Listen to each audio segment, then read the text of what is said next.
Peanut allergy is one of the most common food allergies. According to Landau, over 400,000 school-aged children have this allergy. Out of all the children that do have this allergy, only 20% of them will outgrow it. Today, the number of children with this allergy is rising. Therefore, it's critical that we know information about it. Although I myself am not allergic to peanuts, I know a lot of people who are. It has always interested me, and so I have done a lot of research about it, and I will now share this information with you. Peanut allergy is a very serious thing, and it can even be fatal. It's important to know a bit about it even if you do not have the disease yourself. Today I will cover the levels of severity of peanut allergy, symptoms of ingesting a peanut, and how to control this allergy. Each person with a peanut allergy will react differently, which leads me to my first topic of severity. As said by the Mayo Clinic staff, peanut allergy symptoms can range from a minor irritation to a serious reaction. This serious reaction is known as anaphylaxis.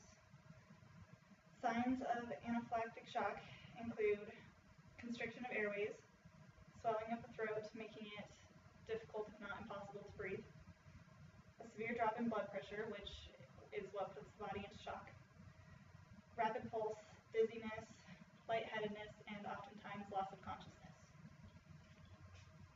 A child should go to the doctor whether the irritation is small or it's a large reaction.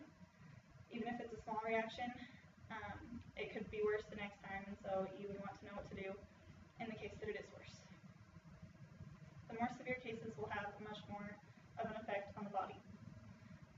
These symptoms will begin to show within minutes. They can include skin reactions, itchiness of the throat, digestive problems such as stomach pains, diarrhea, or constipation, shortness of breath, and in extreme situation, anaphylaxis.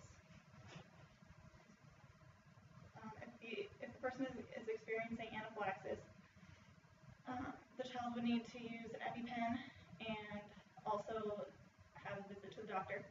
An EpiPen is just an injection of adrenaline, which is used to get the blood flowing and make sure that the person is aware and knows what's going on around them so that they can get to the hospital.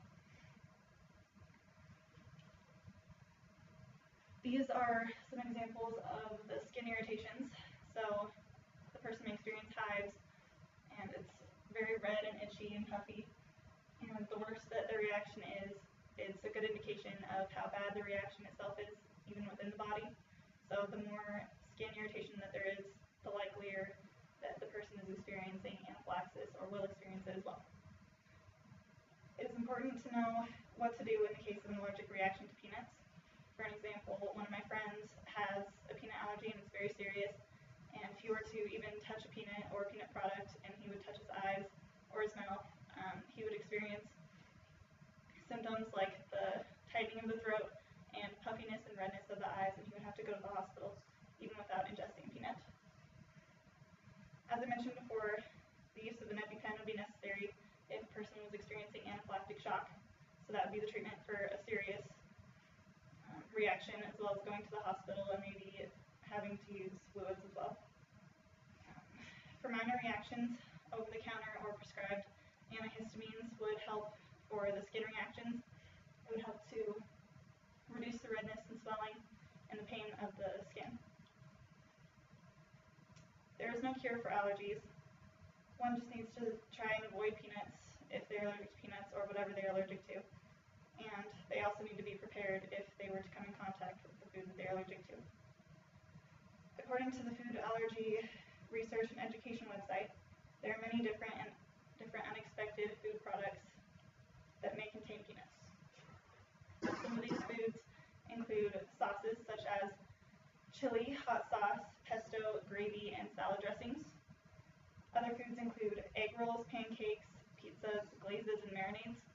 So even foods that you may not expect to have peanut products in them might actually have peanuts in them, so you need to be really careful and check the labels to make sure that you're not ingesting peanuts or letting your child ingest peanuts. This is a graph that shows the most common food allergies. Milk is the #1 most common food allergy in America, and milk is in so many things, so you have to be really careful if you're allergic to milk because it's in so many things. You just Shellfish is the second most common, and that can be really dangerous to you as well.